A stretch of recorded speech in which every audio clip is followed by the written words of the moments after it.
ಶಿವಕುಮಾರ್ ಅವರು ಹೇಳ್ತಾರೆ ನಮ್ಮನ್ನ ಗೆಲ್ಸಿದ್ದಾರೆ, ಅದಕ್ಕೋಸ್ಕರ ನಾವು ದುಡ್ಡು ಕೊಡ್ತಾ ಇದ್ದೀವಿ. ಇದು ಸರ್ಕಾರದ ದುಡ್ಡು, ಕಾಂಗ್ರೆಸ್ ಅವ್ರ ಅಪ್ಪನ ಮನೆ ದುಡ್ಡಲ್ಲ ಇದು. ಅವ್ರಿಗೇನ ಯೋಗ್ಯತೆ ಇದ್ರೆ ಹೋಗಿ ಎಲ್ಲನ ಭಿಕ್ಷೆ ಬೇಡಲಿ, ಹಾಗೆ ಬೀದಿಗಳಲ್ಲಿ ನಿಂತ್ಕೊಂಡು ಭಿಕ್ಷೆ ಬೇಡಲಿ. ಎಲ್ಲಿ ಹೋಗಿ ಸೋನಿಯಾ ಗಾಂಧಿ ಮನೆ ಮುಂದೆ ಭಿಕ್ಷೆ ಬೇಡಲಿ, ರಾಹುಲ್ ಗಾಂಧಿ ಮನೆ ಮುಂದೆ ಅವ್ರು ಭಿಕ್ಷೆ ಬೇಡಲಿ. ಅದನ್ನು ಬಿಟ್ಟು ಸರ್ಕಾರ ಬಡವರು ಟ್ಯಾಕ್ಸ್ ಪ್ರತಿಯೊಂದಕ್ಕೂ, ಅವರು ಸೋಪ್ ತಗೊಂಡ್ರು ಟ್ಯಾಕ್ಸು, ಬಟ್ಟೆ ಹೊಗೆ ಸೋಪ್ ತಗೊಂಡ್ರು ಟ್ಯಾಕ್ಸು, ಬೀಡಿ ಸೇದ್ರು ಟ್ಯಾಕ್ಸು, ಎಲ್ಲದಕ್ಕೂ ಟ್ಯಾಕ್ಸ್. ಈ ಸರ್ಕಾರ ಬಂದ ಮೇಲೆ ಗಾಳಿಗೊಂದು ಟ್ಯಾಕ್ಸ್ ಬಿಟ್ಟಿದ್ದಾರೆ. ಟಾಯ್ಲೆಟ್ಗೂ ತೆರಿಗೆ ಹಾಕಿದ್ದಾರೆ. ಎಲ್ಲ ತೆರಿಗೆ ಹಾಕಿ ಏನ್ ಹಾಕಿದ್ರು ಅಂತ ಹೇಳಿದ್ರೆ ರಾಜ್ಯದ ಉದ್ಧಾರ ಮಾಡ್ತಾರೆ ಅಂತ ನಾವೆಲ್ಲ ತಿಳ್ಕೊಂಡಿದ್ದೀವಿ. ಇಲ್ಲಿ ರಾಜ್ಯದ ಉದ್ಧಾರ ಅಲ್ಲ, ಕಾಂಗ್ರೆಸ್ಸಿನ ಉದ್ಧಾರ. ಅವ್ರು ರಾಜಾರೋಷವಾಗಿ ಹೇಳ್ತಾ ಇದ್ದಾರೆ, ವಿಧಾನಸೌಧಕ್ಕೆ ಕನ್ನ ಹೊಡಿತಾ ಇದ್ದಾರೆ. ಎಲ್ಲರೂ ಬೆಳಗ್ಗೆ ಕನ್ನ ಹೊಡೆದ್ರೆ, ಕಳ್ಳರೆಲ್ಲ ಬೆಳಗ್ಗೆ ಕನ್ನ ಹೊಡೆದ್ರೆ, ಇವರು ಕಾಂಗ್ರೆಸ್ ಅವರು ಬೆಳಗ್ಗೆನೆ ರಾತ್ರಿ ಕನ್ನ, ಕಳ್ಳರು ಇವರು ಬೆಳಗ್ಗೆನೆ ಕನ್ನ ಹೊಡಿತಾ ಇದ್ದಾರೆ. ಬೆಳಗ್ಗೆನೆ ಹಗಲು ದರೋಡೆ ಮಾಡಿ ಈ ಹಣವನ್ನ ಸುಮಾರು 60 ಕೋಟಿ ಬಡವರ ಹಣ. ಅದು ನೋಡಿ ಪಾಪ ಅಂಗನವಾಡಿಯವರು ಅಲ್ಲಿ ನಮ್ಗೆ ಸಂಬಳ ಕೊಡಿ, ಆಶಾ ಕಾರ್ಯಕರ್ತರು ನಮ್ಗೆ ಸಂಬಳ ಕೊಡಿ. ಅಂಗನವಾಡಿಯಲ್ಲಿ ಅಡಿಗೆ ಮಾಡುವಂತ ತಾಯಂದಿರು 3,000 ರೂಪಾಯಿ ಕೆಲಸ ಮಾಡ್ತಾ ಇದ್ದಾರೆ. ಬಿಸಿ ಊಟ, ಬಿಸಿ ಊಟಕ್ಕೋಸ್ಕರ 3,000, 2,000 ರೂಪಾಯಿಗೋಸ್ಕರ ದಿನನಿತ್ಯ ದುಡಿತಾ ಇದ್ದಾರೆ.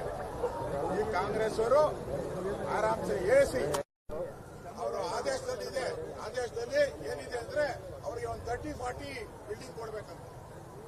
30-40 ಬಿಲ್ಡಿಂಗ್, ಅದರಲ್ಲೆಲ್ಲ ಫರ್ನಿಚರ್, ಗುಡ್ ಫರ್ನಿಚರ್ ಅಂತ ಹಾಕಿದ್ದಾರೆ, ಒಳ್ಳೆ ಫರ್ನಿಚರು.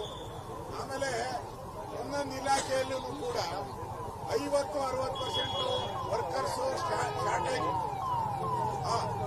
ಇಂಜಿನಿಯರ್ಗಳು 40% ಇಂಜಿನಿಯರ್ಗಳಿಲ್ಲ ಕರ್ನಾಟಕದಲ್ಲಿ. ಹಾರ್ಟಿಕಲ್ಚರ್ ಅಲ್ಲಿ 35% ಕೆಲಸ ಮಾಡ್ತಾ ಇದ್ದಾರೆ. ಯಾವ ಇಲಾಖೆಯಲ್ಲೂ 100% ಇಲ್ಲ. ಅದ್ರಲ್ಲಿ ಹಾಕಿದ್ದಾರೆ. ಎಲ್ಲ ಅಧಿಕಾರಿಗಳು ಹೋಗಿ ಅಟೆಂಡ್ ಆಗ್ಬೇಕಂತ ಇವ್ರ ಹತ್ರ, ಇವ್ರು ಸೇವೆ ಮಾಡಬೇಕು ಅಂತ.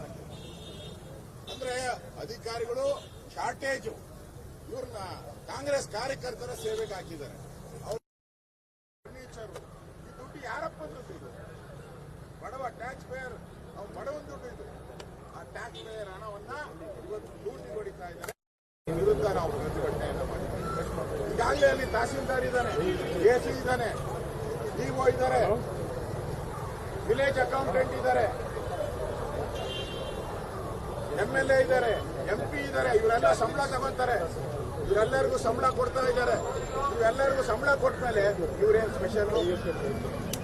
ಇವರೇನ ಆಕ್ಸ್ಫರ್ಡ್ ಯೂನಿವರ್ಸಿಟಿಯಲ್ಲಿ ಪ್ರೊಫೆಸರ್ ಇವರು?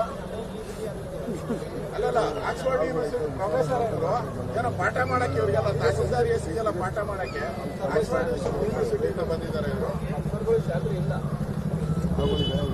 ಇಂಥವ್ರಿಗೆ ಇವತ್ತು ಹಣವನ್ನ ಕೊಡ್ತಾ ಇರೋದು ಸಂವಿಧಾನ ಬಾಹಿರ. ಇದು ಮೋಸ. ಈಗಾಗಲೇ ಪಾಪರಾಗಿರೋ ಸರ್ಕಾರ. ಹಣ ಇಲ್ಲ, ಯಾವುದೇ ನಿಗಮಕ್ಕೂ ಹಣ ಕೊಡ್ತಾ ಇಲ್ಲ, ಇಲಾಖೆಗೆ ಹಣ ಕೊಡ್ತಾ ಇಲ್ಲ. ಡಾಕ್ಟರ್ಗಳಿಗೆ 2 ತಿಂಗಳಿಗೆ ಒಂದೊಂದ್ಸರಿ ಸಂಬಳ. ರಾಜೀವ್ ಗಾಂಧಿ ಯೂನಿವರ್ಸಿಟಿ ಸಂಬಳ ಇಲ್ಲ. 4 ತಿಂಗಳಿಂದ 5 ತಿಂಗಳಿಂದ 2,000 ರೂಪಾಯಿ ಅದು ಇಲ್ಲ. ಪೆನ್ಷನ್ ಕೊಡ್ತಾ ಇಲ್ಲ. ಟೀಚರ್ಗಳು ಯಾರು BSc B.Ed ಮಾಡಿದ್ದಾರೆ, BSc MSc ಮಾಡಿದ್ದಾರೆ. ಅತಿಥಿ ಶಿಕ್ಷಕರು ಅವ್ರು 12,000 ಅವ್ರು 3 ತಿಂಗಳಿಂದ ಸಂಬಳ ಕೊಟ್ಟಿಲ್ಲ. 7 ತಿಂಗಳಿಂದ ಸಂಬಳ ಇಲ್ಲ. ಇವರಿಗೆ ಕರೆಕ್ಟ್ ಆಗಿ 1ನೇ ತಾರೀಕು ಸಂಬಳ. ಇವರಿಗೆ 40,000 ರೂಪಾಯಿ ಕರೆಕ್ಟ್ ಆಗಿ.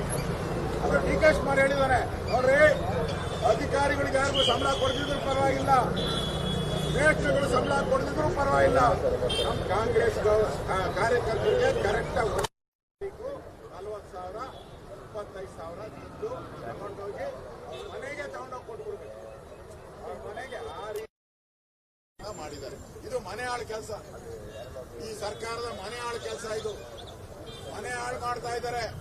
ಯಾರೋ ಕಟ್ಟಿದ್ದು ಈ ವಿಧಾನಸೌಧ ಕೆಂಗಲ್ ಹನುಮಂತಯ್ಯನವರು ಕಟ್ಟಿದ್ದು.